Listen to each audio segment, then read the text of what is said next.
game as a whole? Yeah, I thought it was a pretty solid effort. I think the first two periods weren't the type of game we wanted to necessarily play, but after a long road trip and a short Christmas break and coming off that high on that Desert Classic win, I think it was an overall good effort and good win for the team. How important was it to come out in the third period and play more of your game? Yeah, for sure. I mean, Coach Sean came in between periods and just said we got to be better at the blue lines, not turning pucks over, not giving them as much transition, because I thought we did a pretty decent job in the D zone for the most part, keeping them the outside, but when we started getting into more of a track meet style, it definitely started to tilt a little more their way, I thought. Your whole line generated points today in offense. How does it feel to get that ability to contribute on a consistent basis nowadays? For sure, yeah. I feel like, especially with this group this year, I feel like it's more of a committee. Opposed to last year, we had a big three line kind of thing. So, you know, on any given night, anybody can step up, and that's it's a good recipe for good teams, and it's going to help us get a lot of wins down the road. What did you see on your goal?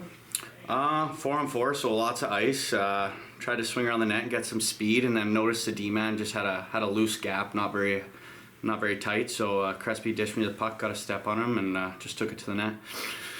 You started off the game a little sluggish as the team, kind of not necessarily playing down to St. Thomas, but playing their style of hockey versus the blue-collar hockey that Joe Jean's familiar with.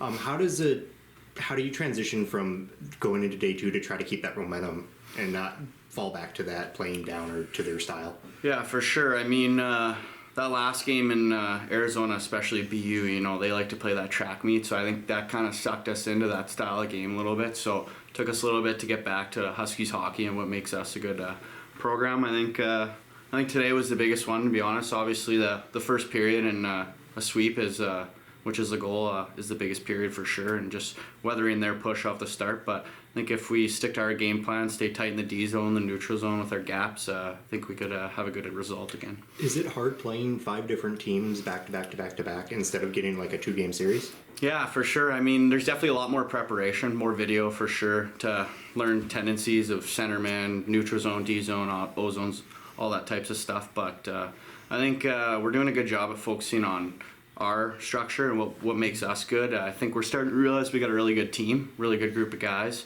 So I think it's less about them and more about how we play and how we dictate the game. Speaking about that, Tech's now, I believe, either 10th or 11th in the pairwise now, and the only CCHA team to get an at-large bid chance.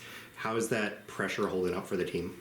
I wouldn't necessarily call it pressure. I mean, if you're coming in this season, I think everyone counted us out for that type of bid, especially with the players we lost last year. We just got to keep believing in ourselves, playing for each other. Try not to focus on that too much, because ultimately we do want a league championship. So that'd be good to add to my resume senior year for sure. Thanks. Thank you guys.